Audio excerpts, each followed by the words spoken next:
नमस्कार। कार्यक्रम बर्बरिकको यात्रामा यहाँहरू सबैलाई हार्दिक स्वागत छ। प्रिय दर्शक एवं श्रोता मित्र, कोशी अनलाइन टेलिभिजनको सोमबारे कार्यक्रम बर्बरिकको यात्रामा आज हामी उपस्थित भइसकेका छौँ। बर्बरिक यात्रा मग्न छ, निरन्तर अविरल यात्रामा बर्बरिक हिँडिरहेको छ। यसै क्रममा आज हामी बर्बरिकको यात्रा कार्यक्रम अन्तर्गत नेपालको राजनीतिसँग जोडिएका कतिपय सन्दर्भहरू उठाइरहेका छौँ। सामाजिक सेवाको क्षेत्रसँग जोडिएका कतिपय प्रसङ्गहरू उठाइरहेका छौँ र उठाइरहेका छौँ विराटनगर महानगरपालिकालाई कसरी वास्तवमा गुणात्मक हिसाबले महानगर बनाउन सकिन्छ। समयले कति साथ दिन्छ थाहा छैन। आज मसँग एकजना अतिथिको रूपमा हुनुहुन्छ। खास गरी प्राय गरी काठमाडौँमा रहने गर्नुहुन्छ र एक समय थियो, म सम्झिँदै गर्छु, 2045-46 साल नेपाल रेड क्रस सोसाइटीको छाता मुनतिरबाट समाजको समृद्धि र विकासको लागि सतत क्रियाशील एक भरभराउँदो युवा पछि नेपालमा 2046 सालमा प्रजातन्त्र आइसकेपछि उहाँ तत्कालीन प्रधानमन्त्री गिरिजाप्रसाद कोइरालाको स्वकीय सचिव समेत हुनुभयो। मैले यति भनिसकेपछि तपाईले पक्कै पनि त्यो व्यक्तित्वलाई चिन्नुहुन्छ। हजुर, पुरञ्जन आचार्य। मेरो लागि पनि यो गौरवको कुरा हो कि पुरञ्जन आचार्यसँग आज म यी विषयहरूमा संवाद गर्न लागिरहेको छु। उहाँ अन्तर्वार्ता दिँदै हुनुहुन्न, म अन्तर्वार्ता लिँदै छुइनँ। हामी कुराकानी गर्दैछौँ। आउनुहोस् उहाँलाई स्वागत गरौँ।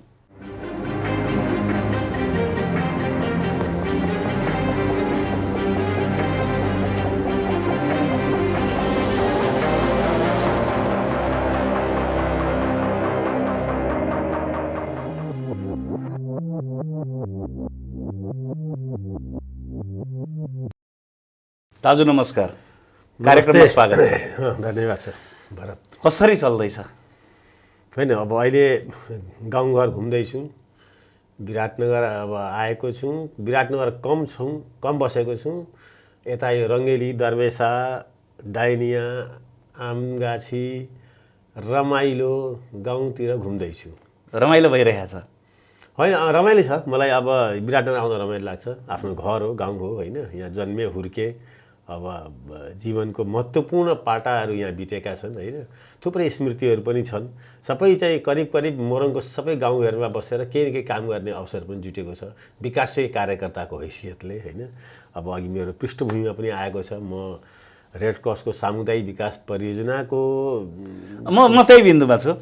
त्यो एकचोटि सम्झिनु न, तपाईँको उमेर सम्झिनु, तपाईँको सोच सम्झिनु। म 27 वर्ष थिएँ। हो हजुर। म 27 वर्षको एक्चुअली भएको के थियो भन्दाखेरि चाहिँ मसँग थुप्रै विकल्पहरू थियो कुन बाटो जाने भन्ने।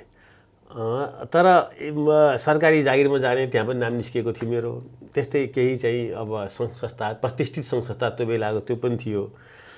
म भर्खर जेलबाट छुटेको थिएँ फेरि। अब यो त्यतिखेर त मैले कसैलाई भनिरहन जरुरी थिएन, आज भन्दा केही छैन। म भर्खर चाहिँ नक्खु जेलबाट छुटेको पनि थिएँ। अनि नक्खु जेलमा कति जेल रहनुभयो? मैले त बसेँ होला हौ, त्यो कति बसेँ ठ्याक्कै चाहिँ। एउटा पुर्जी त्यो काटियो, जेस बसियो त्यहाँ। त्यहाँ नक्सलवादी साथीहरू थिए, होइन। अहिले धेरै मन्त्री भएछन्, होइन।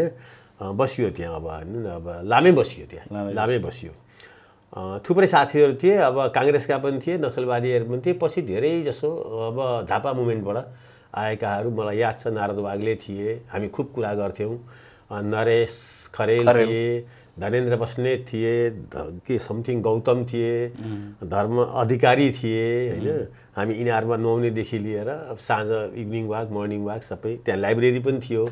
त्यहाँको लाइब्रेरी राम्रो थियो मेरो लागि चाहिँ। त्यो एउटा जेलको लाइब्रेरी मेरो लागि चाहिँ त्यो एउटा अध्ययन पठन पाठन गर्ने केन्द्र नै भएको थियो। म धेरै नै त्यहाँ लाइब्रेरीमा बस्थेँ क्यारे। मेरो एकजना साथी थिए, प्रकाश नेपाली भन्ने, अहिले पनि छन्। लामो समय इनरुवा क्याम्पसको क्याम्पस चिफ भए। उनले भन्थे तैँले पढेर चाहिँ जेललाई र पञ्चायतलाई तङ्ग गर्ने भइसक्यो। मैले त्यहाँ डाक्टर राधाकृष्णनको इस्टर्न फिलोसफी पढेँ, बर्टन रसेलका चाहिँ निबन्धहरू पढेँ। अब मलाई अलिकति त्यो सजिलो पनि के भयो भने म अङ्ग्रेजी, हिन्दी, नेपाली पढ्दा बुझ्ने थिएँ, होइन। अनि जेलबाट कहिले छुट्नुभयो? जेलबाट छुटेपछि धेरै ठुलो अन्यल भयो। अन्यल भयो 43-44 सालतिर थियो क्यारे त्यो होइन अन्यल भयो अन्यल भएपछि कता जाने के जाने भन्ने कुरा थिएन पक्नु आत्मसमर्पण गरेर छुट्नुभयो कि होइन होइन के पनि के समर्पण थिएन धेरै साथीहरू चाँडै छुटे आत्मसमर्पण भन्ने शब्द यो खतरनाक शब्द हो यो चाहिँ अब जीवनमा यो एउटा गर्न बाँकी छ होइन अरू थुप्रै चाहिँ बाटोहरू चाहिँ तय गरियो मैले धेरै पर्मानेन्ट जागिरहरू छोडेँ थुप्रै अब कहीँ 2 वर्ष खाएर छोडेँ फेरि चित्त बुझ्दैन भ्याटे राजीनामा दियो हिँडियो अनि यो रेड क्रसको माध्यमबाट अब यो चाहिँ सबै समाजलाई चाहिँ स्वस्थ पार्ने सरसफाइ दिने खाने पानी लगायत चाहिँ एकदम आर्थिक एक्टिभिटीको त व्यापकै काम गर्नुभएको थियो नि एक्चुअली मलाई चाहिँ त्यो अहिले त्यतिखेर नै मलाई चाहिँ त्यो त्यस्तो म विकासै गर्ने सक्छु भनेर म आएको होइन यी एउटा कुरा पहिलो कुरो चाहिँ के हो भने अब ठुल्ठुलो कुरा गर्न सकिन्छ होइन किनभने अब त्यसको एउटा अङ्ग अब झोराहाटका धेरै साक्षी छन् झोराहाट लखनतरी बैजनाथपुरका म एक्चुअली चाहिँ यो म आफ्नै जीवनसँग आएको उतार चढावसँग थाकेको थिएँ विभिन्न कारणले गर्दा होइन म विभिन्न घर छोडेको पनि धेरै वर्ष भइसकेको थियो घरसँग पनि मेरो धेरै सन्तुलित व्यवहार थिएन अलि असन्तुलित व्यवहार थियो अनि अब रेस्ट गर्छु भनेर जस्तो चाहिँ अलिअलि काम पनि गर्छु धेरै इमान्दार काम गर्ने प्रयत्न पनि मैले गरेको होइन तर एउटा कुरा के थियो भने बाटो कति बन्छ स्वास्थ्य चौकी कति बन्छ भन्ने चाहिँ मलाई सेकेन्डरी कुरा थियो त्यो बेलामा किन म अलिक केही मेरो ब्याकग्राउन्डमा केही मैले दर्शनशास्त्र पढेको थिएँ केही क्रान्तिका कुराहरू पढेका थिएँ ब्याकग्राउन्डमा मलाई के थियो भने यहाँ दलित महिला अनि अलिकति चाहिँ लोवर मिडल क्लास यो बिचमा चाहिँ म जागरण चाहिँ ल्याउँछु भन्ने थियो गर्नुभएको पनि हो नि चाहे त्यो राजनीतिक जागरण होस् चाहे समाज रूपान्तरणका कुराहरू हुन् चाहे पर्यावरणको जागरण होस् यो सबै कुराहरूमा मलाई के थाहा छ भने कुनै पनि एनजिओले संसारमा कहीँ पनि देश विकास गर्दैन तर कुनै पनि चाहिँ एकजना मानिस लागि पर्दाखेरि त्यहाँ चाहिँ चेतनाको स्तर बढाउनको लागि मानिसलाई चेतनशील बनाउनको लागि चाहिँ र विवेकशील बनाउनको लागि हामी एउटा अभियान चाहिँ सुरु गर्न सक्छौँ र त्यसले प्रभाव पार्छ त्यसले धेरै निस्किनु पर्दैन 5-7 जना मान्छे मात्रै पनि निस्किदियो भने त्यो समाज अगाडि बढ्छ जस्तो विराटनगरकै केसमा भनौँ न मनमोहन अधिकारी निस्किनु भयो बिपी कोइराला निस्किनु भयो साहित्यमा पनि हैन 101 मान्छे निस्के धेरै का निस्किनु पर्छ र सब यो विराटनगरको गौरवशाली इतिहास तिनीहरूले कायम राखे नि हैन फाउन्डेसन हो उहाँहरु फाउन्डेसन हो नि त्यसलाई टेकेर हामीले अब अलिअलि त्यसमा चाहिँ एक दुईवटा इटा थप्यौं होला हैन त मलाई यो आजको कुरा यो 3.5 दशक अगाडिको कुरामा अचानक चाहिँ अब यसरी हामी इन्टरभ्यु लिएर त्यहाँ हामी बस्दाखेरि मलाई याद छ अब भरत भाइ नि भने मैले हैन अनुमति लिएर भने एकदम भरत भाइ अर्को विपरीत विचारसँग संलग्न भएर अलि प्रताडित थिए राज्यबाट हो मलाई अलि याद छ हैन तपाईको सपोर्ट रहेको थियो तपाईले म सम्झाउँछु तपाईले त्यति बेला सूर्यबहादुर सेन ओली अञ्चलाधीश बद्री मण्डल मन्त्री तपाईले मलाई तपाईको मातहतमा जागिरमा ल्याउनु भो हैन मेरो ह्यान्ड राइटिङ के देखेर ल्याउनु मेरो मातहत हैन मलाई चाहिँ आवश्यकै एनीवे तपाईको सहयोगीको रूपमा ल्याउनु भो तपाईलाई त अञ्चलाधीशले बोलाएर त्यो मान्छेलाई त राख्नु हुँदैन भनेर भने हो नि तर त्यो च्यालेन्ज तपाईले त बोक्नु भयो नि त मलाई पुलिस चौकीले त्यो रिपोर्ट गरेछ त्यहाँको पुलिस चौकीले सायद त्यहाँको पुलिस चौकीसँग तिम्रो केही परिरहेको थियो त्यहाँ झम्साझम्सी केही थियो होला मलाई याद छैन उसले मलाई धेरै दुःख दिएको थियो अनि त्यो मलाई चाहिँ त्यो दुःख दिएको कुरा मलाई ठिक लागेको थिएन अनि केही कुराहरू चाहिँ सिडिओ के अञ्चलाधीशहरूले मलाई प्रश्न उठाए मैसँग पनि प्रश्न उठाए भूकम्पपछि हेलेन शाह अध्यक्ष म सदस्य सचिव जस्तो भएको एउटा कमिटी गठन भएको थियो त्यो भूकम्पलाई चाहिँ 45 सालको भूकम्पलाई एड्रेस गर्नलाई अनि मलाई अहिले पनि याद छ क्या त्यतिखेर चाहिँ एउटा अञ्चलाधीश कार्यालयको एकजना प्रतिष्ठित यीको विराटनगरको लोकल मानिस जो यहाँ सिडिओ कार्यालय पनि काम गर्थे अञ्चलाधीश कार्यालयको पनि थिए उहाँले मलाई जबरजस्ती यो दौरा सुरुवाल टोपी अनि दिएर यो लगाउनुपर्छ सरकारको सवारी हुँदैछ भनेर भनेपछि मैले रिजेक्ट गरिदिएँ मैले पुरै रिजेक्ट गरिदिएँ म लाउँदिनँ यो भने म जागिर छोड्ने मुडमै गइसकेको थिएँ म यो लाउँदिनँ र म कामसँग मतलब राख्ने हो मसँग एउटा फोटो छ ती मानिस त्यो टोपी सोपी लिएर मेरो पछि त्यतिखेर पनि कुदिरहेको फोटो छ पछि मैले हेलेन शाहलाई नि सोधेँ यो काम गर्ने हो कि यो 40 डिग्री टेम्परेचरमा भदौमा चाहिँ यो दौरा सुरुवाल टोपी लगाएर मैले चाहिँ बस्ने हो तपाईको स्वागतमा भनेपछि अङ्ग्रेजीमा वार्तालाप भएको थियो अनि उनले चाहिँ अझ मलाई इन्करेज गरेपछि मलाई सजिलो भयो थियो। यो धेरै अगाडि ठिक छ। के भयो भन्दाखेरि त्यति बेलाको जुन एउटा घटनाक्रमहरू त्यति बेलाको जुन समय तपाईँले भोग्नुभएको कुराको एउटा प्रोफाइल बन्छ, एउटा बडो गजबको प्रोफाइल बन्छ। भोलि पर्सि तपाईँले मलाई भन्नुहुनेछ भरत भाइ अब हुन त लेख्ने त तपाईँ नै हो तर तपाईँको मैले लेख्ने हो क्या, बडो गजबको बन्नेछ। हामी त्यस विषयमा कुनै समय अन्तरमा प्रवेश गर्नेछौँ। 46 सालको आन्दोलनमा पर्चा छर्दै आन्दोलन गर्दै हिँड्नुभयो। पुरै म चाहिँ मेरो चाहिँ घर सबभन्दा केन्द्रबिन्दुमा थियो। महिला जुलुस निस्किएको थियो मेरो घरबाट। मेरो चाहिँ घरको कुनै पनि महिला यस्तो थिएनन् जसले जुलुसमा सहभागी भएनन्। म मात्रै होइन, मेरो टोलै त्यस्तो थियो। मलाई चाहिँ फेरि पनि त्यस्तै एउटा एकदम जबरजस्त लभ लेटर आइपुग्यो कि चाहिँ तपाईँलाई चाहिँ यति यति कुनै मतलब नियम कानुन बमोजिम यति तपाईँलाई चाहिँ किन चाहिँ खारिज नगर्ने भनेर एउटा चिठी आइपुग्यो एकदम जबरजस्त किसिमको। अञ्चलाधीशले पनि चाहिँ अलिकति बर्के नजर लाएर मलाई राखेरै सोधे। राति, त्यो पनि राति 11 बजिसकेको थियो। अनि फेरि के छ भने विराटनगरको एउटा सुन्दर पक्ष के छ भने प्रशासनिक लखेटाइमा पर्नेहरूलाई त्यो प्रशासनसँग दिनरात उठबस गर्ने मानिसहरूले चाहिँ मानिसहरूमध्ये कोही चाहिँ अब हाम्रो अलिकति पारिवारिक पृष्ठभूमिले पनि होला, अलिकति अब मेरो स्वभावले पनि होला, अलिकति विराटनगरको कल्चरले पनि होला। मलाई एकजना बडो प्रतिष्ठित मान्छे तुरन्जन मानसिंह भन्ने हुनुहुन्थ्यो। पुरञ्जन तिमीलाई हुनुहुन्थ्यो होइन हुनुहुन्छ अहिले पनि हुनुहुन्छ, तिमीलाई जे हाल्छ तिमी अन्डरग्राउन्ड जाऊ भनिदिनु भयो। उहाँले नि भन्नुभयो।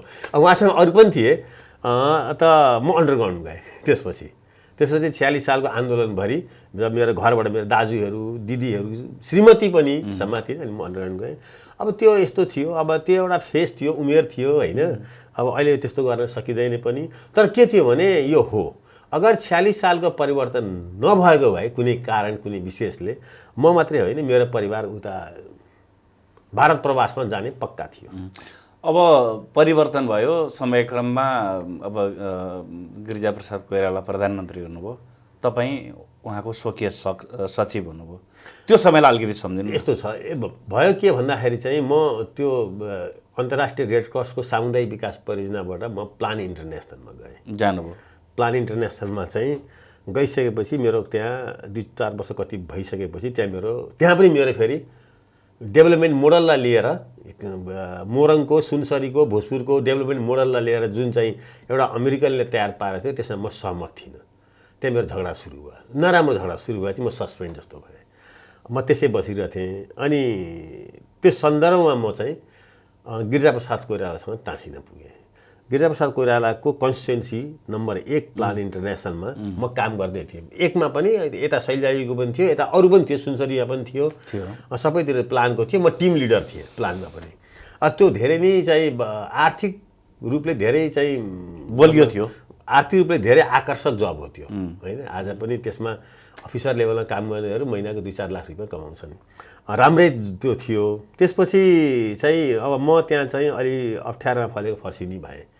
त्यो सबै विदेशीहरूको लागि, विदेशीहरूले चाहिँ पैसा दिने हो, यो डेभलपमेन्ट मोडलमा धेरै हस्तक्षेप गर्ने होइन भन्ने मेरो मान्यता त्यहाँ जबरजस्त स्थापित भयो। मलाई त्यतिखेर चाहिँ सहयोग गर्नेमा तत्कालीन त्यतिखेर मलाई थाहा पनि थिएन 8-10 वर्ष जेल बसेर निस्किएको गोविन्द नेउपाने थिए। उहाँ प्लानको कन्ट्री डाइरेक्टर थिए। उहाँले मलाई चाहिँ अब हामी विपरीत विचारको भए पनि तिमी ठिक छौ भन्नुभयो र उहाँले मलाई हौसला दिनुभयो। त्यो हामी मिल्यो, ट्युनिङ मिल्यो, हाम्रो ट्युनिङ फेरि जबरजस्त मिल्यो। पछि हामी दुवैजनाले माओवादीसँग वार्ता पनि सुरु गऱ्यौँ। है एउटा पुस्तक निस्किएको थियो जुन पुस्तकमा यो माओवादीहरूसँगको वार्ताको सन्दर्भमा तपाईँको नाम महत्त्वपूर्ण रूपमा आएको थियो। प्रयोगशाला सुधीर शर्मा तपाईँको स्वकीय सचिव म कहिले भइनँ। फेरि एउटा कुरा क्लियर गरिदिएँ, म गिरिजाप्रसाद कोइरालाको चाहिँ राजनीतिक सचिव भएँ। त्यहाँ 2 किसिमको इन्ट्री हुन्छ। एउटा त्यो प्राविधिक कुरा हो, प्राविधिक हामीले बुझ्ने भनेको तपाईँ गिरिजाप्रसाद कोइरालाको नजिकको मान्छे भएर काम बसेँ। मैले बसेँ, म त्यो चाहिँ अब बसियो। उहाँसँग मेरो चाहिँ उठबस धेरै पुरानो हो, धेरै मानिसहरूसँग चाहिँ त्यो जानकारी थिएन। गिरिजाबाबुलाई कसरी सम्झिनुहुन्छ? आज सम्झिदिनु न। होइन यस्तो छ, गिरिजाबाबुसँग चाहिँ अब मेरो बाल्यकालदेखिकै सम्झनाहरू थुप्रै छन् होइन। अब यति धेरै सम्झना छन् कि अब एकदम संक्षिप्तमा भन्दा उहाँलाई मैले म अब त्यो स्केच चाहिँ र उहाँको बारेमा न्यारेटिभ्स गर्दा उहाँ चाहिँ प्र्याक्टिकल पोलिटिसियन हो होइन। एक्सिडेन्टल चाहिँ नेपालको चाहिँ अब नेता हो। उहाँ चाहिँ आफ्नो दाजुलाई सहयोग गर्दा गर्दै उहाँ आफै स्वयंले भन्नुभएको छ, मैले दाजुलाई सहयोग गर्दा गर्दै दाजु भनेको विश्वप्रसाद कोइरालालाई म आफै नेता भएँ अनि प्रधानमन्त्री भएपछि पनि मैले कहिले यो सोचेको थिइनँ भन्नुहुन्थ्यो। म उहाँसँग अब धेरै किसिमले दिनभरि राजनीतिमा बस्थेँ। म कैयन पटक उहाँसँग साँझ बस्थेँ। साँझ अलिक खुलस्त वातावरणमा कुरा हुन्थ्यो। उहाँ पनि अलिकति रमझममा रमाउने होइन, मलाई पनि बस तिमी भन्नुहुन्थ्यो होइन, हामी बसेर रमझम पनि गर्थ्यौँ। म पनि बियर खान रमाउने मान्छे होइन। अनि हामीले चाहिँ रमझममा पनि धेरै कुराहरू गऱ्यौँ, वर्षौँ गऱ्यौँ। अनि म त्यो बेलामा चाहिँ म उहाँसँग बस्दाखेरि के हो भने म वेल प्लान्ड रूपमा उहाँसँग म तपाईँसँग बस्छु, तपाईँको बारेमा किताब लेख्छु, त्यो मैले उहाँलाई भनेको थिएँ। र यसमा मलाई ठुलो सहयोग गर्ने प्रोफेसर कृष्ण खनाल हो होइन। तिमी यति नजिक बसेको छ कि भोलि चाहिँ तुरुन्तै लेख्न मिल्दैन, 5-10 वर्ष पछि किताब लेख्नु पर्ला तिमीले। अनि मैले हरेक दिन उहाँसँग बसेको डायरी टिपोट गर्न थालेँ। उहाँलाई त्यो थाहा थियो। अनि उहाँले केही कालपछि जब उहाँलाई लाग्यो एउटा फेजमा के लाग्यो भने जब किशुनजीलाई प्राइम मिनिस्टरसिप दिइसकेपछि 56मा उहाँलाई के लाग्यो भने ए पुरञ्जन अब चाहिँ म राजनीति छोड्छु, तिमी मेरो बारेमा किताब लेख्छौ, अब तिमी र म भारत भ्रमणमा जाने, संसार भ्रमणमा जाने, तिमी मेरो बारेमा किताब लेख भनेर उहाँ आफै स्वयंले गएर 2टा टेप किन्नुभयो। टेप तिमी प्रश्नावली बनाऊ, तिमी प्रश्न सोध, म चाहिँ जवाफ दिन्छु भन्नुभयो। त्यो 2टा टेप भनेको एउटा टेप मलाई लाग्छ अहिले पनि सुरक्षित होला नरहरि आचार्यसँग, अर्को टेप मसँग सुरक्षित छ। सुन्नु न, तपाईँसँग कति धेरै कुराकानी गर्नु छ। यो कुरा गर्दा गर्दै पूरक कुराहरू पनि आउने गर्छन् विषयान्तर भएर। अब तपाईँसँग पनि ज्यादा व्यस्तता छ, हामीसँग पनि समय कम छ। मैले अलिकति विषयान्तर गरेँ। हाम्रो यो पत्रकारिता क्षेत्र भयो, न्याय क्षेत्र भयो, राजनीतिक विश्लेषक, तपाईँ त राजनीतिक विश्लेषक, नेपाली काङ्ग्रेसको खाटी मान्छे तपाईँ है। म क्लेम गर्दिनँ, तर केही क्लेम गर्छन्, केही रिजेक्ट गर्छन्। तपाईँ राजनीतिक विश्लेषक, नागरिक समाजको मान्छे तपाईँ। मेरो मतलब के भने तपाईँ काठमाडौँको मिडियाहरू, महत्त्वपूर्ण टेलिभिजन पत्र पत्रिकाहरूले तपाईँका कुराहरूलाई जहिल्यै सम्प्रेषण गरिरहेको हामी पाउँछौँ। तर तपाईँहरू त खेमामा विभक्त हुनुहुन्छ।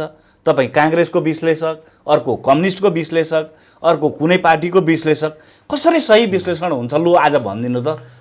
अब एउटा कुरा सत्य कुरा हो। सत्य कुरा के हो भने अब मान्छे अगर म 100% हो भने म 30 देखि 35% बायस छु नेपालको राजनीतिक पार्टीहरूमा, काङ्ग्रेसमा।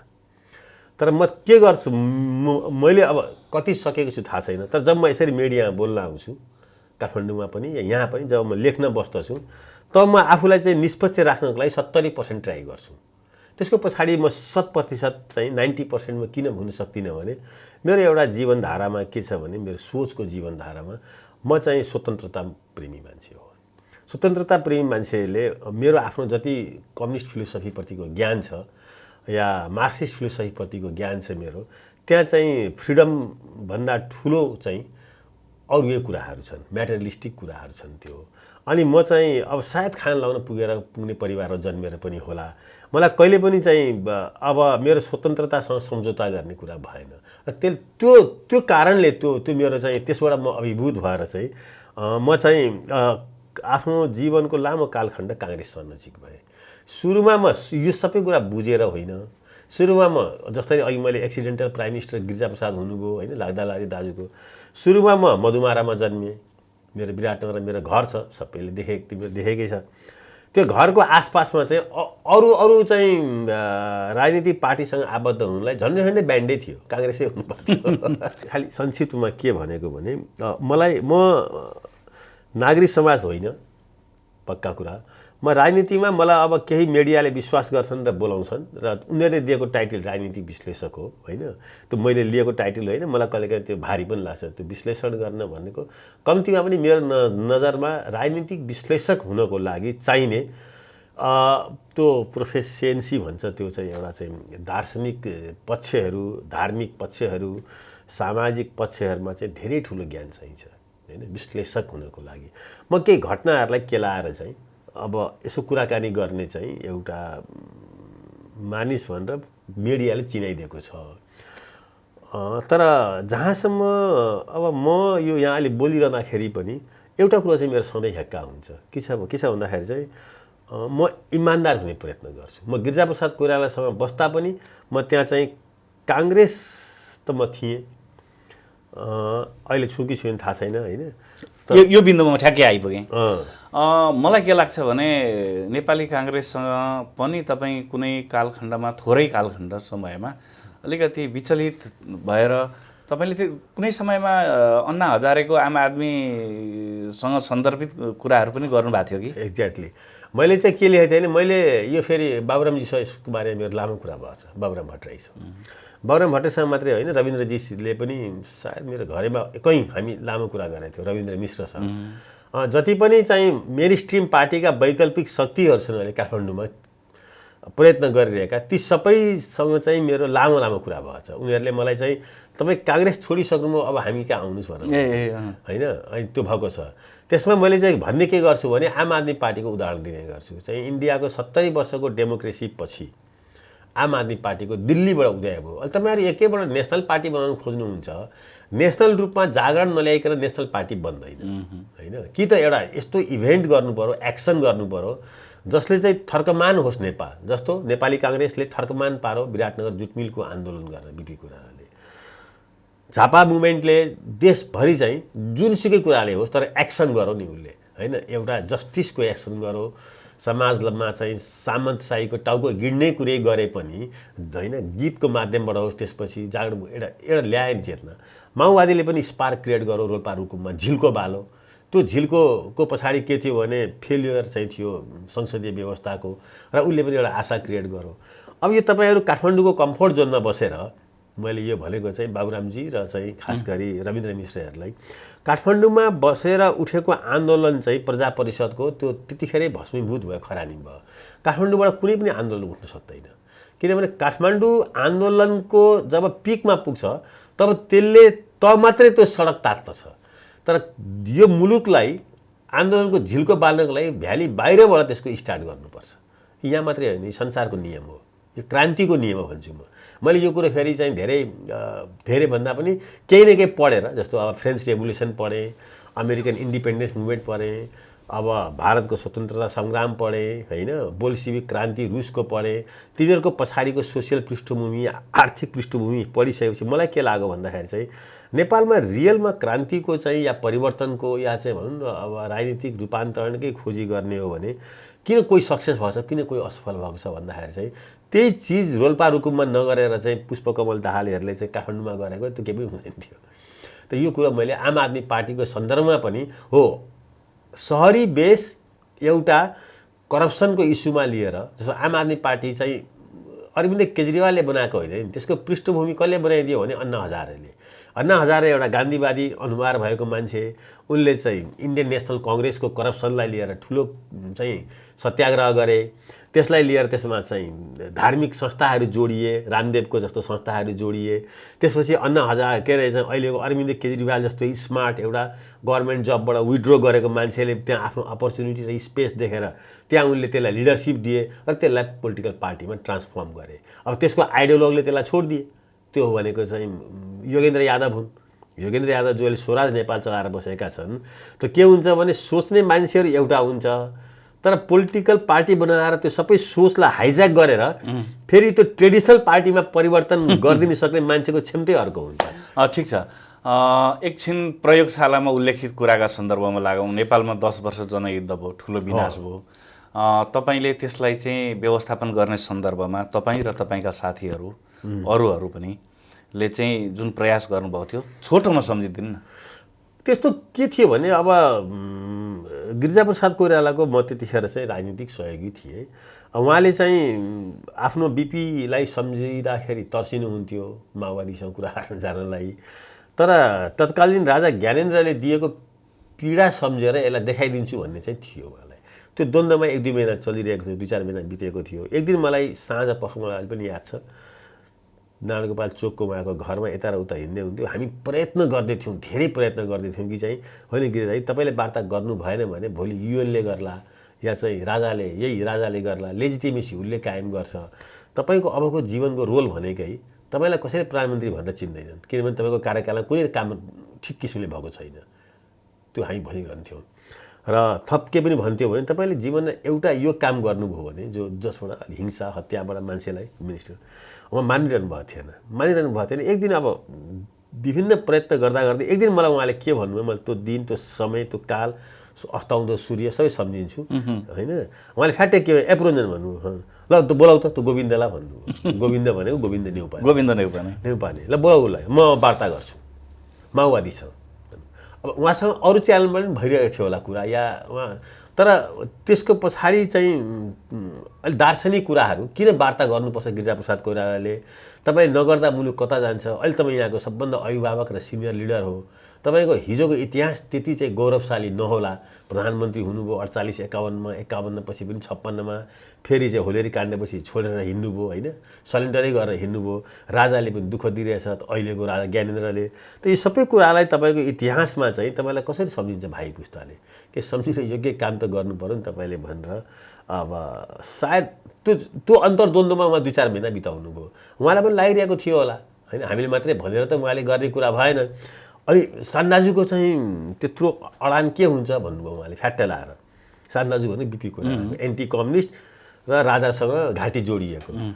अनि हामीले उहाँसँग लामो त्यसपछिका दिनहरूमा अब म एक्लैको पनि क्यापेसिटी पुगिरहेको थिएन, मलाई त्यस्तो लागिरहेको थियो। मैले कृष्ण खनाललाई भने, प्रोफेसर कृष्ण खनाललाई हामीले के लाग्यो भने सान्दाजुले इतिहासमा जे गरेर जान्नुभयो, अब तपाईँको पालो इतिहास बनाउने भनेर हामी त तपाईँको इतिहास यसरी बन्छ भनेर त्यहाँ राख्यौँ त्यसलाई। उहाँ च्यानलहरू उहाँका अरू पनि थिए माओवादीसँग वार्ता गर्ने, तर त्यो कदममा अगाडि बढ्दाखेरि चाहिँ उहाँको गौरवशाली इतिहास स्थापित हुन्छ भनेर भन्ने कुरा चाहिँ मलाई लाग्छ हामी 1-2 जनाले नि भन्यो होला। त्यो अरू भन्न सक्ने त्यो हिम्मत थिएन कसैको। त्यो मदेखि जस्तो जो मान्छे पछि इन्भल्भ भए तिनीहरूसँग चाहिँ के थियो भन्दाखेरि चाहिँ अब माओवादीलाई मिलायो भने सत्ता आउँछ भन्ने पनि थियो, काङ्ग्रेसकै चाहिँ प्रधानमन्त्री हुन्छ भन्ने पनि थियो होला, या अरू पनि पोजिटिभ देशमा शान्ति सुरक्षा आउँछ भन्ने थियो। हामीसँग दुईटै स्वार्थ थियो। गिरिजाप्रसाद कोइरालाको इतिहास पनि रिराइट गर्नु थियो, किन हामी पनि उहाँसँग भोलि मुछिन्छौँ इतिहासमा। यी यस्ता लाचार चाहिँ सल्लाहकारहरू, स्वकीय सचिवहरू बसे होइन, जसले देश पनि डुबायो, नेता पनि डुबायो भन्ने, हामी त्योबाट पनि उन्मुक्ति खोज्दै थियौँ होइन, किन हामी नसकिरहेको अवस्थामा थियौँ। त त्यसले गर्दा त्यहाँबाट सुरु भयो यात्रा। प्रसङ्ग अहिलेको नेपालको राजनीतिका सन्दर्भमा अलिकति चर्चा गरौँ। प्रतिनिधि सभालाई विघटन गर्ने प्रधानमन्त्रीको सिफारिस अनुसार भएको जुन एउटा राजनीतिक परिस्थिति निर्माण भयो मुलुकमा आजका मितिसम्मलाई हेर्दाखेरि, आज संसद पुनर्स्थापना गर्ने अदालतले निर्णय पनि गरिसकेको छ। तपाईँको एकदमै सठिक टिप्पणी चाहन्छु। संसद पुनर्स्थापनाको विकल्प थिएन, यो स्वाभाविक हो, एकदमै स्वाभाविक। संविधानमा यो बाहेक अरू ठाउँमै दिएको थिएन। अब हामी जस्तो कानुनको कखरा पढ्ने मान्छेले त बुझेको थियौँ भने त्यो अब सुप्रिम कोर्टमा बस्नेहरूले यो बाहेक अरू निर्णय गर्न सक्ने ठाउँ स्पेस थिएन। भनेपछि प्रधानमन्त्रीको कदम असंवैधानिक थियो, पुरै असंवैधानिक, त्यसमा कुनै शङ्का छैन। त्यसमा त्यो ठिक भन्नुभएको छ के अरे चाहिँ सुभाष नेमाङजीले, मैले नगर्नुहोस्, राजनीतिक संवैधानिक दुवै दृष्टिकोणले मैले गर्न सुझाव दिएको थिएँ, उहाँले गर्नुभयो। राजनीतिक मान्छेसँग हिम्मत हुन्छ, गर्छन्। सुभाष नेमाङजी चाहिँ स्प्लिट पर्सनालिटी हो होइन, उहाँले चाहिँ एकातिर कालो कोट पनि लाउनुहुन्छ, अर्कोतिर सभामुख र चाहिँ राजनीतिक कोट पनि लाउनुहुन्छ। उहाँहरूले भनेकै कुरा सल्लाह दिने हो, मान्ने राजनीतिक मान्छेहरू बोल्ड डिसिजन गर्छन् नि होइन। केपी ओलीजीले एउटा जुवा खेल्नुभयो, भोर जुवा भन्छु म चाहिँ, जो हार्नु नै थियो। त्यसमा कुनै धेरै त्यसमा मैले चाहिँ त्यो अस्वाभाविक ठानेको थिइनँ। मलाई अस्वाभाविक चाहिँ के लागिरहेको छ भने अहिले चाहिँ यो संसद पुनर्स्थापना गर्नको लागि जति जो अब पार्टीहरू पनि थिए, नागरिक समाज पनि थिए, मिडिया पनि थिए, यसपछि के भन्ने कुरामा चाहिँ सबै अन्यलमा देखियो आज यतिका दिन भइसक्दा पनि। त्यसले गर्दाखेरि चाहिँ यहाँ चाहिँ मलाई चाहिँ अब पुष्पकमल दाहाल र माधव नेपालको गठबन्धन, अब नेपाली काङ्ग्रेसकै चाहिँ शेरबहादुर देउपा र रामचन्द्र पौडेलजीहरूले चाहिँ निकास दिन नसकिरहेको अवस्था। अब मलाई चाहिँ त्यो चाहिँ के छ भने, अनि यो संसद जुन संसद चाहिँ भनौँ न अहिले अब चाहिँ बिउजिएको संसद, मार्न खोजेको संसद चाहिँ अब प्रधानमन्त्री नै स्वयं के भन्दै हुनुहुन्छ भने, अब सुभाष नेमाङजी पनि भन्दै हुन्छ जनप्रधानमन्त्रीजी बलियो हुनुभयो भनेर। त्यो मरेको, आफूले मारेको, आफूले हत्या गरेको चाहिँ संसद माथि टेकेर उहाँ प्रधानमन्त्री भएर बसिरहनु भएको छ। अब नेपालमा राजनीतिक म यही बिन्दुमा म के भन्न चाहन्छु भने, प्रचण्ड र माधव नेपालहरू चाहिँ अब तपाईँसँग नैतिकता रहेन, तपाईँले यो नैतिकताको आधारमा राजीनामा दिनुहोस् भनेर भनिरहनु भएको छ। उता प्रधानमन्त्री र प्रधानमन्त्रीका मान्छेहरू चाहिँ अरू 2 वर्ष त छोड्ने कुरै आउँदैन भनिरहनु भएको छ। यो परिस्थितिमा हिजो नेपालको राजनीतिका सन्दर्भमा नेपाली काङ्ग्रेस भनेको त एकदम मेजर पार्टी हो नि त। अब के हाँसको चाल न बकुल्लोको चाल जस्तो देखिन्छ, के देख्दै हुनुहुन्छ तपाईँ चाहिँ? होइन, प्रधानमन्त्रीबाट नैतिकताको चाहिँ अपेक्षा गर्ने मूर्ख हुन्। एक त्यो मूर्ख हुन्। जुन दिन संसद पुनर्स्थापना भयो, संसारका कुनै पनि अरू देशमा, फिजीमै भएको भए पनि या इदी अमिनकै देशमा युगान्डामै भएको भए पनि त्यो बेलुका प्राइम मिनिस्टरको राजीनामा आउँथ्यो। त्यो पक्का कुरा थियो। मलाई थाहा छैन केपी ओलीजीले चाहिँ किन राजीनामा दिनु भएन। त्यसै कारणले यहाँ नैतिकतालाई लगेर डिप फ्रिजमा राखिदियो। नेपालको राजनीतिमा केही चिज छैन भने त्यो नैतिकता छैन। एक होइन, त्यो मैले नजिकबाट देखेर पनि भन्छु, अहिलेको व्यवहारबाट पनि भन्छु। अब दोस्रो कुरा, अब माधवजी र प्रचण्डजीको जो यो गठबन्धन छ, यो गठबन्धनले चाहिँ कसरी, के कारणले हो भने चाहिँ संसदीय दलको नेता परिवर्तनको लागि प्रयत्न गरिरहेका छैनन्। त्यो स्वाभाविक रूपमा संसदीय दलको नेता परिवर्तन गर्ने बित्तिकै प्रधानमन्त्री अर्को हुन्छ, उहाँले लगेर चाहिँ राष्ट्रपति र सभामुखलाई दिन्छन् हामीसँग बहुमत छ भनेर। त्यो बाटो किन नलिएको मैले बुझेको छैन। काङ्ग्रेसले एउटा निर्णय गरेको छ यो कदमपछि, खालि म बुलेटमा भनिदिनु। काङ्ग्रेसको नेताले, शेरबहादुरजी त अब हाँस्न कुखुराको चालमै हुनुहुन्थ्यो, त्यो सबैलाई थाहा थियो। तर पनि काङ्ग्रेस पार्टीभित्रको दबाब चाहिँ के थियो भने प्रधानमन्त्रीको यो कदम निरङ्कुश अधिनायकवाद र चाहिँ अप्रजातान्त्रिक र अलोकतान्त्रिक हो भन्ने चाहिँ त्यो निर्णय भएको छ कार्य समितिमा। यदि त्यो हो भने यस्तो प्रधानमन्त्रीलाई राखिरहन अझै पनि काङ्ग्रेस चाहिँ किन चाहिँ अगाडि नआएको, एलायन्स गरेर अविश्वासको प्रस्ताव काङ्ग्रेसले पनि राख्न सक्छ यो प्रधानमन्त्री विरुद्ध। काङ्ग्रेसले राख्दाखेरि स्वाभाविक रूपमा चाहिँ 4 जना पुग्दैन, 4 जना जसपा छँदैछ आएर त्यसलाई समर्थन गर्ने। काङ्ग्रेसले राख्ने बित्तिकै 25%ले प्रचण्ड माधवको गठबन्धनलाई नैतिक सङ्कट पर्छ, प्रधानमन्त्री हटाउनको लागि चाहिँ त्यहाँ चाहिँ भोट हाल्नै पर्यो, किनभने त्यसैको विरुद्ध आन्दोलन गरेको छ। नागरिक समाजले फेरि पनि सडकबाट चाहिँ त्यसलाई समर्थन गर्नको लागि बाध्य हुन्छन्।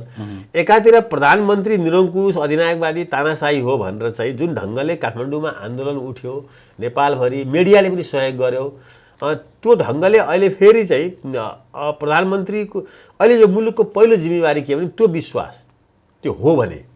अब होइन, प्रधानमन्त्रीसँगै संसदीय दलको पनि बहुमत छ, उहाँ अझै पनि कमान्ड गर्नुहुन्छ आफ्नो पार्टीलाई, होइन, पार्टीलाई पनि र संसदीय दललाई पनि।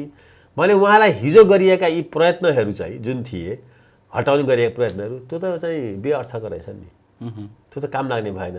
त्यस कारणले यसको चाहिँ निष्कर्ष निकाल्नको लागि चाहिँ हतार गर्नुपर्ने सबभन्दा बढी शेरबहादुर देउपाले, रामचन्द्र पौडेलले, नागरिक समाजले र के अरे चाहिँ पुष्पकमल दाहाल र माधव नेपालले। तर अब मैले चाहिँ मेरो फेरि यस विषयमा मेरो कुराकानी यी नेताहरूसँग, मैले भनिरहेका नेताहरूसँग टेलिफोनमा चाहिँ कुरा भइरहेको छ। अबको बाटो के भनेर चाहिँ के हो दाजु, म ठ्याक्कै भन्छु अबको बाटो के, अब के हुन्छ लु भन्नु त। होइन, अब एक त ढिलो भयो, होइन, ढिलो भयो। अब संसद बस्दैछ, संसदमा पहिलो काम भनेको यो संसदबाट प्रधानमन्त्री नयाँ खोज्ने हो, पहिलो बाटो भनेको। त्यसमा नेकपा फुट्छ। को हुन्छ प्रधानमन्त्री? होइन, प्रधानमन्त्री त स्वाभाविक रूपमा मैले देखेको प्रधानमन्त्री अब को हुन्छ भन्दाखेरि चाहिँ अब शेरबहादुरजीको इच्छा होला, तर त्यो पार्टी थर्ड पार्टी हुन सक्ने सम्भावना म देख्छु। कम्युनिस्ट पार्टी फुट्दाखेरि पनि पहिलो पार्टी प्रचण्ड माधवै होला नि, होइन। अब मलाई थाहा छैन, तर काङ्ग्रेस पक्कै पहिलो पार्टी हुँदैन, त्यो अहिले नि भन्न सकिन्छ। यस्तो अवस्थामा पनि हुँदैन। पहिलो पार्टी हुने त स्ट्रेन्थै छैन। पार्लियामेन्टमा उसको 25% त पुग्दैन अहिले। त्यो 25% पुगेर संसदमा अविश्वासको प्रस्ताव दर्ता गर्न पनि उसले जसपा या कसैको 4 जनाको भोट चाहिन्छ। त्यसै कारणले काङ्ग्रेसको नेतृत्वमा सरकार बन्दैन। एक होइन, मतलब स्वाभाविक रूपमा फेरि यी कम्युनिस्ट फुट्न खोजेका या फुटेका कम्युनिस्टहरू मिल्छन्, माइनस अहिलेको प्रधानमन्त्री मिल्छन्।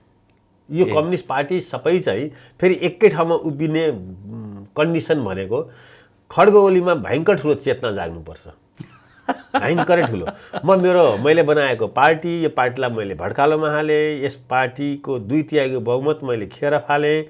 अब मलाई चाहिँ पार्टी कार्यकर्ताहरू तिमीहरू माफी देऊ, जनता तिमीहरूले पनि मलाई बुझ, म अब चाहिँ राजनीतिक रूपले विथड्र गर्छु भनेको 24 घण्टामा यो कम्युनिस्ट पार्टी जुन छ नेकपा भन्ने पार्टी यो एकै ठाउँमा आउँछ। यो अहिले दुईटा कम्युनिस्ट पार्टी भइरहेको छैन, अहिले खड्ग ओली भर्सेस रेस्ट भइरहेको छ। यही प्रसङ्गमा मैले अहिले भर्खरै तपाईँलाई एउटा भिडियो पनि देखाएको थिएँ, एउटा भाइरल भइरहेको छ कामरेड प्रचण्डले बोल्नुभएको कुरा।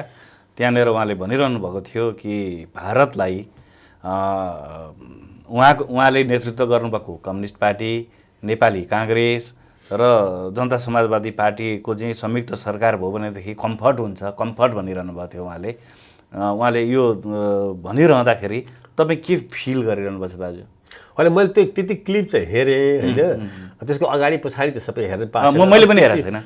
त्यति मात्रै हेर्दाखेरि चाहिँ त्यस्तो लाचार बोली भारत कम्फर्ट हुन्छ हुँदैन त्यो हाम्रो देशको नेताले बोक्ने एजेन्डा होइन के। तर नेपाली राजनीतिमा भारतको प्रभावको बारेमा त स्वीकार गर्नुहुन्छ नि तपाईँ पनि? होइन, स्वीकार गर्ने भारत अथवा चाइनाको पनि कुरा होइन। गर्नु। संसारको कुनै पनि देशको राजनीतिमा ठुला दुई छिमेकी छन् भने होइन, संसारकै जस्तो एसियाको राजनीतिमा चाइनाको पनि हुन्छ, भारतको पनि हुन्छ। जापान जस्तो डेभलप देशमा पनि भारतको प्रभाव हुन्छ। अझै म थपिदिउँ, युरोपमा फ्रान्स र के अरे इङ्ल्यान्डको प्रभाव हुन्छ दुई देशको। मिडल इस्टमा साउदी अरब सुपर पावर बन्ने कि इरान बन्ने आज 100 वर्षदेखि झगडा छ। ल्याटिन अमेरिकामा पनि अर्जेन्टिना ठुलो बन्ने कि ब्राजिल ठुलो बन्ने त्यो पनि झगडा छ।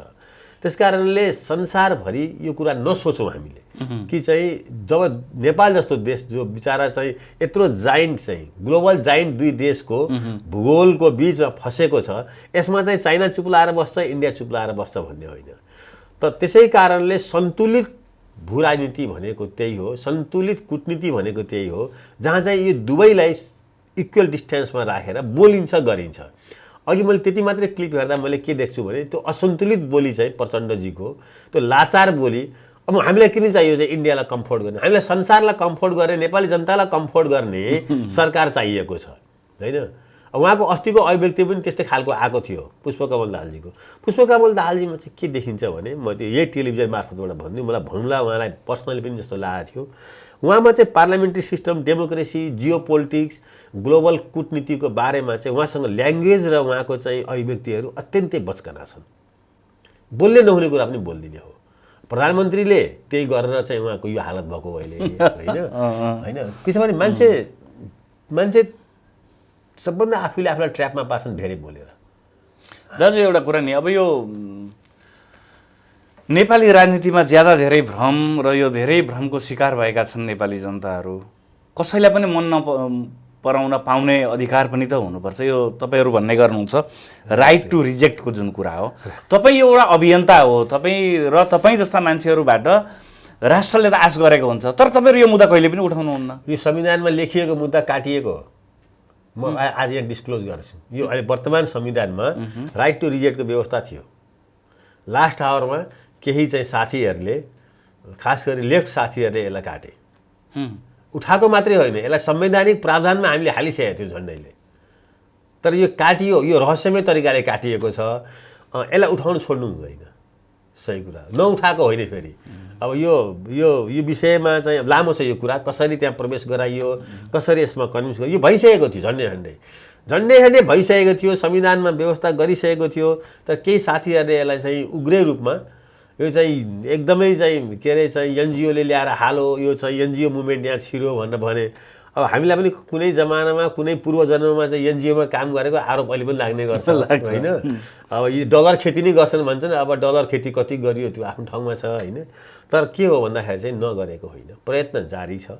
झन्डै यही संविधानमा परिसकेको राइट टु रिजेक्ट अब पर्दै पनि यो केही खास कारणले यो आरोपित भएर केही मानिसहरूले डरके मारे यसलाई हटाएका हुन्। हामी एकछिन विराटनगरतिर फर्क्यौँ। यो पूर्वको अर्थात् खास गरी विराटनगर र यसको सेरोफेरोको सामाजिक राजनीतिक मुभमेन्टमा तपाईँको अहम भूमिका छ, यो त सबैलाई थाहा छँदैछ। तपाईँ राजनीतिक रूपमा एउटा राजनीतिक विश्लेषकको रूपमा ओभरअल देशमा चिनिनुहुन्छ होला, तर पूर्वका मान्छेले तपाईँलाई कुनै समयमा विकासे कार्यकर्ताको रूपमा पनि चिन्ने हुन्। यति बेला विराटनगर महानगरपालिकाको मेयर र बहुमत नेपाली काङ्ग्रेससँग छ र मेयर हुनुहुन्छ ऊर्जावान युवा भीम पराजुली। भरसक उहाँ कसैलाई नबिजोस् भन्ने पनि चाहनुहुन्छ। एउटा असल व्यक्ति ठानेर नै नगरवासीले सिद्धान्तका कुराहरू आफ्नै ठाउँमा छोडेर उहाँलाई निर्वाचित गरेको इतिहास तातै छ। यो महानगरलाई साँच्चैको महानगर बनाउन तपाईँको पनि सुझाव के हुन सक्छ? अब मैले यो अलि यहाँ डिस्कस गरेँ, म सुझाव दिने ठाउँमै छु, त्यहाँ थिएँ। मलाई मेयरले पहिलो मेयर भइसकेको पहिलो निर्णय मलाई सल्लाहकार राखेको थिएँ होइन। अब अहिले पनि छु कि छैन त्यो थाहा छैन होइन, तर राखेको छ। मैले 10-20वटा 5-10वटा मिटिङमा भाग लिएको छु। फेरि अब भएको कुरा त्यो हो र मैले केही लिखित केही मौखिक सुझाव दिएको छु। केही कुराहरू फेरि मेरो चाहिँ कस्तो छ भने अब मैले व्यक्तिगत कुरा मेरो केही छैन होइन। मैले चाहिँ के भने सहर राम्रो पार्नको लागि पहिला सुरु त्यहाँको पब्लिक स्कुल र पब्लिक हेल्थ पोस्टहरू या हस्पिटलहरू राम्रो हुनुपर्छ। त्यहाँ एउटा नाम चलेको युनिभर्सिटी हुनुपर्छ। आज लन्डन भएको अक्सफोर्डले हो नि, 1000 वर्ष अगाडि अक्सफोर्ड थियो र लन्डन, त्यो अक्सफोर्डबाट निस्किएका वैज्ञानिकहरूले लन्डन इङ्ल्यान्डलाई संसारको चाहिँ साम्राज्य बनाए। अमेरिका भएको त हार्वर्डहरूले हो नि, बेस्ट युनिभर्सिटीले हो नि। अब आज काठमाडौँ भएको पनि या चाहिँ हुँदै गरेको काठमाडौँ, त्यो काठमाडौँ युनिभर्सिटी र चाहिँ त्रिभुवन युनिभर्सिटीले हो नि होइन। कुनै जमानामा विराटनगर आर्थिक र राजनीतिक क्यापिटल थियो नेपालको एउटा जमानामा। अहिले मैले एउटा इन्डिकेटरहरू हेर्दै थिएँ, नेपालको सहरहरूमा नम्बर 1 र नम्बर 10 कुन छन् भन्दा विराटनगर 7औं पोजिसनमा छ। यो त दुःखको कुरा हो, धेरै ठुलो दुःखको कुरा। कुनै जमाना दोस्रो नम्बर 1 नम्बरमा थियो। त्यसकारणले अब विराटनगरलाई मेयरले यति धेरै शक्ति पाएको छन्, वडाध्यक्षहरूले यति धेरै शक्ति पाएको छन् कि हाम्रो विकासको मोडल चाहिँ के छ भने बाटो बनाइदियो विकास भयो भन्ने छ। कन्क्रिट बाटो बनाइदियो, ढुङ्गा गिटी सिमेन्ट जोडेपछि विकास भयो भन्ने छ। मैले अघि सुरुमा भनेको थिएँ, म जुन ढङ्गले चाहिँ रेड क्रसमा चाहिँ आएको थिएँ, मलाई त्यसमा त्यति धेरै अहिले पनि विश्वास छैन। यो विश्वप्रसाद कोइरालाले भनेका छन् विकास भनेको बाटो र हवाईजहाज होइन, ठुल्ठुला बाटाघाटा होइन भनेर। उहाँले स्मल इज ब्युटिफुल भन्ने किताब पढ्न सुमेकरको सबैलाई सल्लाह दिनुभएको थियो। त्यतिखेरको तत्कालीन राजा वीरेन्द्रले पनि बीपीले यसो भनेको छ विकास मोडल, त्यो पढ भनेर भन्नुभएको थियो होइन। अब त्यो कुराहरू सबै अब अहिले चाहिँ बिर्सिसके। लिबरलाइजेसन, उदारवाद होइन, भूमण्डलीकरणमा त्यो कुराहरू हराए। कुरा के छ भने 2-3टा कुराहरू, विकास भनेको एउटा बेस्ट सभ्यता हो, एउटा सभ्यता हो। विराटनगरलाई कस्तो बनाउने, कस्तो किसिमले सभ्य बनाउने भन्ने कुराले यहाँको बाटो छ, पार्किङ राम्रो छैन, यो असभ्य सहर हो होइन। बाटो चाहिँ अब जतिसुकै चौडा बनायो भने बाटोभरि पान खाएर र गुड्का खाएर थुकिदिएको छ, त्यो असभ्य सहर हो। त्यो सहरलाई कसैले पनि राम्रो भन्दैन। म एउटा उदाहरण दिउँ, म एउटा सहरमा गएको थिएँ केही वर्ष अगाडि। राति म समुद्रको छेउमा यसो बसिरहेको थिएँ, एकजना मान्छे कुटुकुटु चाहिँ गएर त्यो समुद्रको किनारमा फालेको चाहिँ सानो कागजका टुक्राहरू बोक्दै थियो। मेरो नजिकै आए, म बसिरहेको थिएँ, को होला भनेर यसो मलाई पनि जिज्ञासा लाग्यो। राति 12 बजे थियो, सायद मेरो वाइफ पनि थिइन् क्यारे थियो। मैले सोधेँ उसलाई, त्यो सहरको मेयर रहेछ। मेयर। मैले सबै सुतेपछि म जाग्छु भनौँ उसले, किनभने मेरो नागरिकले चाहिँ कता जानेर जानेर फोहोर गरेका छन् भने म टिप्थेँ। ऊ रातभरि फोहोर टिप्दै हिँड्थ्यो आफै। त्यो हो सभ्य सहर, त्यो हो विराटनगरको खोजी। आज मलाई थाहा छैन मेयरको, मलाई अहिले सबभन्दा ठुलो दुःख के लागेको छ भने यो कोरोना, पोस्ट कोरोना या अहिले रनिङ कोरोनामा चाहिँ नेपालभरि म घुमिरहेको छु। अहिले पनि जति धेरै नेपालमा अहिले मन्दिर बनेको छन् त्यति मलाई लाग्छ उताको चाहिँ 1000 वर्षमा पनि बनेको थिएन। ती मन्दिरहरू सडकको बिचमा पनि छन्, टोलमा। अनि हरेक सांसदहरूले मन्दिर बनाउन पैसा दिएको छ। मैले यो कोरोनामा चाहिँ के देखेँ भन्दाखेरि मैले ती सांसदहरूलाई पनि भनिसकेँ, कति कैयनलाई मेयरहरूलाई भने अब आज काम लाग्यो मन्दिरले चाहिँ कोरोनाबाट जोगाए। भ्याक्सिन त वैज्ञानिकले गरे, बरु हस्पिटल खोल, ल्याबोरेटरी खोल। मेरो मधुमारामा मैले यसो देख्छु 4वटा मन्दिरको कम्पिटिसन छ त्यो पैसा ल्याउनेमा, मेयरबाट ल्याउनेमा, वडाध्यक्षबाट ल्याउनेमा, संसद कोषबाट अनि फेरि सांसदहरू त्यसमा लगाएका छन् पैसा। आज कुनै पनि सारा मन्दिरको तालचा लाग्यो नेपालभरि। के लाग्यो भने त्यो मन्दिरमा गयो भने कोरोना लाग्छ, त्यहाँ भिडभाड हुन्छ भनेर। आज अगर राम्रो हेल्थ पोस्ट भएको भए सबै वार्डमा त त्यो हो सभ्य सहर। आज पब्लिक स्कुल चाहिँ विराटनगरको राम्रो भयो भने आजको मिडल क्लासको डडालो, अब मलाई थाहा छैन भरत भाइको के छ होइन, तर मैले जति जीवनमा कमाएँ होला होइन, अब व्हाइट मनी नै कमाएँ मैले होइन, लिगली नै, त्यो सारा मैले चाहिँ मेरो केटाकेटी पढाउनु खर्च गर्नु पर्यो। एकछिन, अब म यहीँनिर आएँ, हामी कार्यक्रमको अन्ततिर छौँ। अब हामी विराटनगर महानगरपालिकाबाट मधुमारा जाउँ जहाँ तपाईँको घर छ। भाउजू हुनुहुन्छ, छोरीहरू, अलिकति त्यो विषयमा बताइदिनु हुन्छ भन्ने मलाई लागेको छ। के गर्दैछन् छोरीहरू? होइन, अब म विराटनगरमा छोरीहरू जन्मेँ, हुर्केँ होइन। 7-8 वर्ष भएपछि फेरि काठमाडौँ पुगेँ। एउटा छोरी मेरो चाहिँ अब यो निजी कुरा अब भन्न पनि त्यति होइन, के फरक केही फरकै पर्दैन। मेरो एउटा छोरी अब दिल्ली एयर इन्डियामा क्याप्टेन छ होइन, ठुलो प्लेन आएको छ, दिल्लीमा बस्छ। मेरो सानो छोरी व्यापारी छ, अब नाम चलेकै व्यापारी छ, निकिता आचार्य। उसले चाहिँ यसपालि फोर्स के म्यागजिन हुँदो रहेछ संसारभरिका फोर्स म्यागजिनमा उसले चाहिँ अब एसियाको बेस्ट 30वटा युवा उद्यमशीलको चाहिँ नाम चाहिँ उसको चाहिँ मैले त्यो पत्रिकामा देखेँ, पढ्न पाएँ। उसले जब क्रिएट गरेकी छ, सबभन्दा ठुलो कुरा। मैले भनेको विराटनगरमा राम्रो वातावरण चाहिँ दिने हो भने विराटनगरका केटाकेटीहरूले जब क्रिएट गर्छन्। आज सबभन्दा ठुलो जरुरी जबको छ। आज बिना सोर्स जब छैन, हरेक घरमा बेरोजगार छ। आज मिडल क्लास एकातिर राम्रो शिक्षाको लागि सारा लगानी गर्छ, पढिसकेपछि जब छैन। म एउटा एक ढङ्गले के लकिरह्यो भने मैले धेरै जागिरको लागि केटाकेटीको लागि कसैसँग हात जोड्नु परेन होइन। अब त्यो एउटा परिस्थिति पनि निर्माण भयो अनि त्यसले मलाई आत्मसम्मान पनि भयो। वास्तवमा नेताको घरमा या चाहिँ उसको घरमा हात जोड्दै मेरो केटाकेटीलाई जागिर लगाइदियो भन्न यो कति ह्युमिलेटिङ छ होइन। यो चाहिँ सब स्टेटको जिम्मेवारी हो नि। विराटनगरले चाहिँ सभ्य समाज बनाउने भने यहाँको मानिसहरूको त्यो लेभलको चेतनालाई, त्यो लेभलको सभ्यतालाई चाहिँ जोगाउनुपर्छ कि यिनीहरूको आत्मसम्मान कसरी जोगिन्छ। यिनीहरू चाहिँ भारत गएर जागिर खान नपरोस्।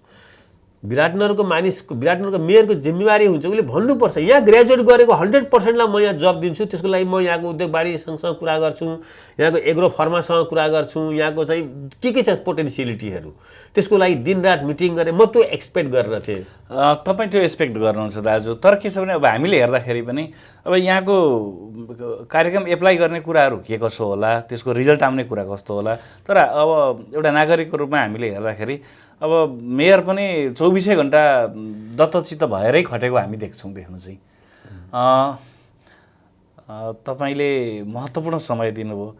केही छुटेको छ जस्तो लाग्छ, कुनै इम्पोर्टेन्ट कुरा छ भनेदेखि भन्दिनँ। अहिले मलाई के लाग्छ भने यो एउटा च्यालेन्ज एक्सेप्ट गर्नुपर्छ विराटनगरले। हामी फेरि 1 नम्बर हुन्छौँ भनेर, हामी फेरि यसको ग्लोरीलाई पुनर्स्थापित गर्छौँ भनेर, यसको ग्लोरीलाई फेरि यसलाई राजनीतिक रूपमा मात्रै 1 नम्बरको राजधानी होइन, औद्योगिक रूपमा पनि र आर्थिक रूपमा पनि यहाँको हामी पर क्यापिटा इन्कम एटलिस्ट चाहिँ हामी यसलाई चाहिँ यो लेभलमा मिडल इन्कम ग्रुपमा चाहिँ पुगाउँछौँ भनेर यहाँको मेयरसँग यहाँको इन्फ्रास्ट्रक्चर राम्रो बनाउनुपर्छ, यसलाई चाहिँ कनेक्सन गर्नु पर्यो संसारसँग।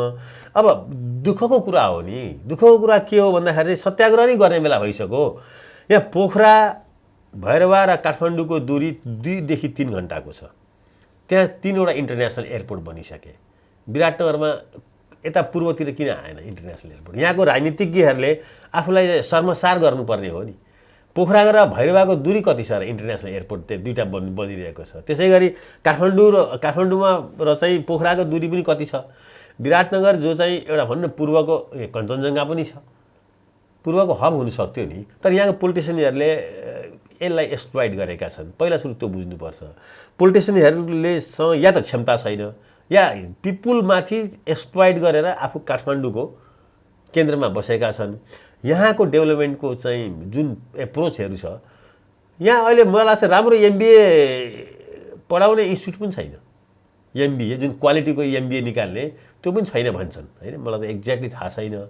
मेडिकल कलेज बल्ल बल्ल खुल्दैछ।